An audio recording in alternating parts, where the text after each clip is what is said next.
Welcome to the UFC Vegas 104 prop drop. Briefly going over every single fight on this upcoming UFC card and give you guys my favorite props for every matchup, and then ending off this segment with my top 3 prop bets as well as my long shot as well. So, without further ado, let's get right into this thing. First matchup up, we got Judice going up against Duben. I expect this fight to be a little bit of a striking battle between both women. Obviously, Judice a little bit more technical in the fact that she throws a little bit more combinations, utilizes good footwork, and normally does a great job in terms of establishing her range. I believe she'll actually be able to set up some solid traps that will cause Duben to walk into a nasty head kick, which will notch a knockout victory for Judice as she snaps that 2-fight losing streak.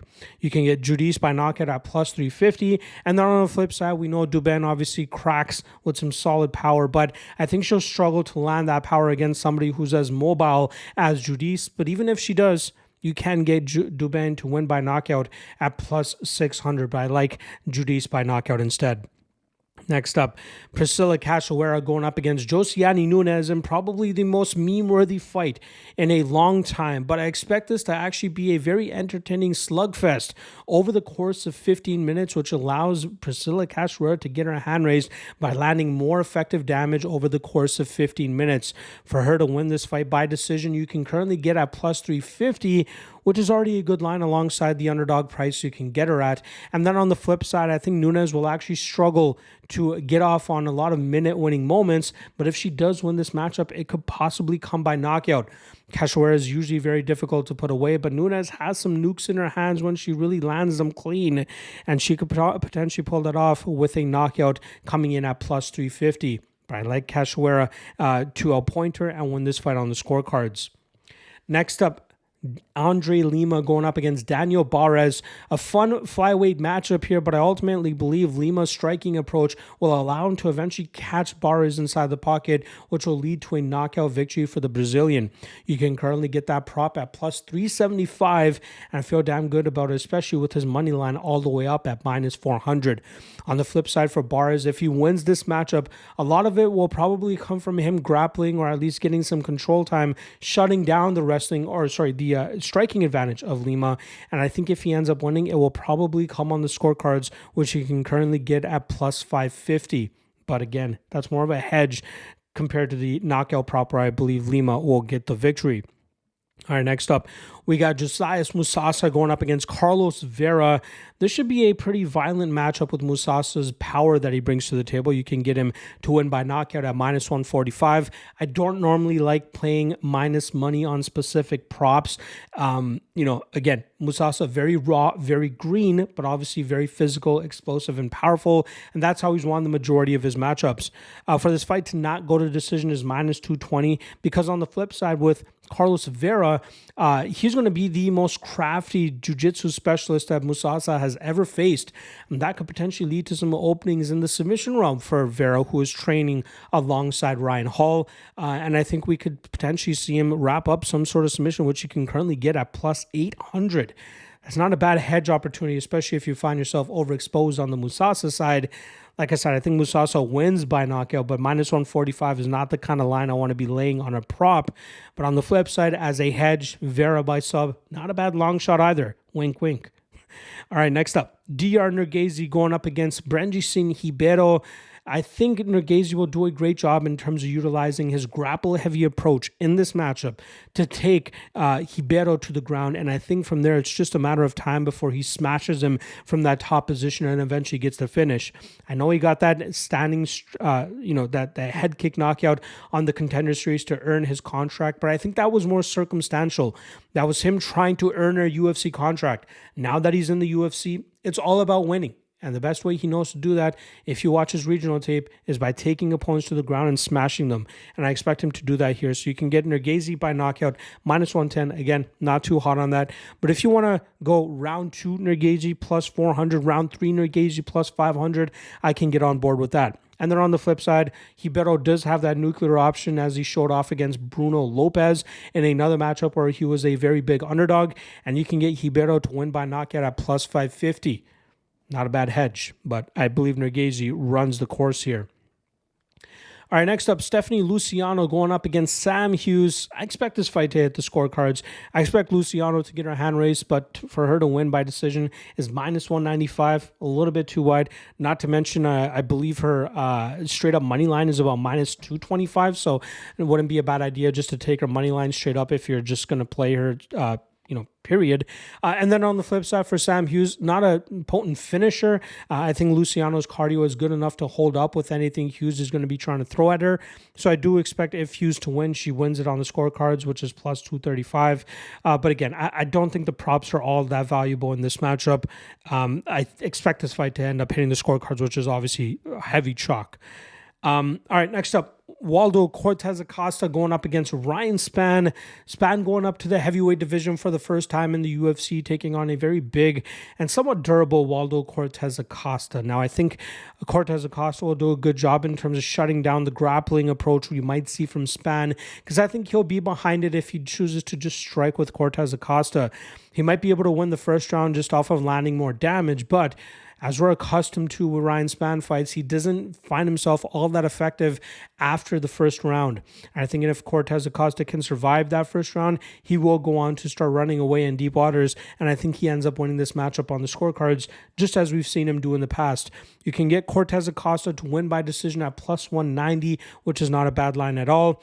And then on the flip side, Ryan Spann, round one, that's usually his go-to round. You can get that at plus 500. And if he wants to take a grapple-heavy approach, maybe he opens up a submission opportunity for himself where he can get round one submission at plus 700. I think it's going to be Cortes-Acosta cruising to a decision victory. All right, next up, Su Young Yu going up against AJ Cunningham. Yu, massive favorite in his UFC debut, and I think a lot of that has to do with how bad AJ Cunningham is. I think we'll see Yu do a good job in terms of implementing his calf-kicking approach, landing some big shots on the feet, but ultimately, I think he'll be able to wrap up Cunningham on the ground, and I think he'll eventually be able to get that submission, which you can barely get at plus 175. The last time Yu took a defeat, he got knocked out. Any matchup where he started to slow down a little bit, so I don't think that's too much of a concern here. But if you are looking for a hedge spot, Cunningham to win by knockout is currently plus 900, which is not a bad hedge spot. But like I said, I'm expecting the Korean fighter to eventually wrap up a submission and win it plus 175. All right, Damon Blackshear going up against Cody Gibson in this next one. I expect Blackshear's explosivity, physicality, and grappling to pay off for him here. And I expect him to go the full 15 minutes and win it on the scorecards, which you can currently get at minus 105. Things might start getting a little bit sticky or sweaty in the third round as Gibson will showcase a better gas tank, and maybe his wrestling background will help him to provide more resistance that Blackshear ends up falling short in some of these spots and ends up gassing himself out, leaving himself vulnerable to being finished in the third round.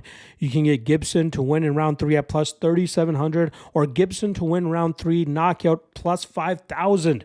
Those definitely have some legs considering how these two match up, but I often see Gibson too much in the defensive position, and I think Blackshear has good enough grappling and strength to keep him in those bad spots, so which is why I think that Blackshear will actually end up winning this on the scorecards. Minus 105, not a bad spot. But again, those head spots, like I said, Gibson round 3 KO, worth a consideration if you find yourself on the Blackshear side heavily this week. All right, next up, Alexander Hernandez going up against Kurt Holobaugh. I expect Holobaugh to walk Hernandez down for the majority of this matchup, which will eventually lead to a bad takedown attempt for Hernandez, which will eventually lead to that guillotine for Holobaugh. I think it either comes up straight up by guillotine or by club and sub. I just don't think that Hernandez fares well in matchups where he can't dictate the pace, and he's going to struggle to do that here against Holobaugh, who might be at a little bit of a speed and physicality and athleticism disadvantage, but his experience and his durability will allow him to walk Hernandez down, especially after that first round, land those big shots, and then extract that submission attempt, which he'll be able to snatch onto and actually get the finish. You can get Holobaugh inside the distance plus 290, Holobaugh by submission plus 700, and then Hernandez by decision plus 115. If Hernandez does win this fight, it likely ends up coming on the scorecards. All right, next up, Kevin Vallejos coming in at I should say this. Kevin Vallejos going up against Seungwoo Choi. I think Vallejos will be victorious in his UFC debut, but his knockout prop currently sits at minus 150, which makes sense because his money line sits around minus 600. I think Choi might be the better technical striker, but I believe the growth and maturity we've been seeing in Vallejos ever since he lost that fight to Gene Silva is an encouraging thing to see, especially coming into his UFC debut. I think we'll see him touch up Seungwoo Choi, which will eventually lead to him landing that big shot and putting the Korean fighter away. On the flip side, for Choi, for him to win this fight, I think it looks with him winning more minutes here, landing more output and more volume, and ultimately winning it on the scorecards, which he can currently get at plus 900. Vallejos will be very tough to put away, just as we saw when he lost to Gene Silva. If Silva's not putting Vallejos away, I can't think of how Choi will do so, which is why I think if he wins this fight, it probably comes by decision, which is plus 900. But I think it's going to be Vallejos within 2 rounds by knockout. Our next up, Chidi Njokuani coming in against Elizio Zaleski. Somewhat of a striker versus grappler matchup here. Obviously, the Muay Thai specialist Njokuani does have a BJJ black belt, but also the BJJ black belt Zaleski has a capoeira background as well. So a lot of contrasting styles here, but I think it's going to be Njokuani's ability to maintain his range and continue to utilize those advantages physically that he has ever since he's been fighting at 170 pounds. Having that height and reach advantage will allow him to establish that range, touching up Zaleski from distance and really just outworking him, landing better strikes, landing some nasty Muay Thai techniques as well when they're inside the clinch. But I believe for the most part, we'll see him at range, picking Zaleski apart and winning this fight on the scorecards, which you can currently get at plus 500. On the flip side for Zaleski, the issue with Njokuani has been his durability at times, and that could be where Zaleski ends up finding the finish.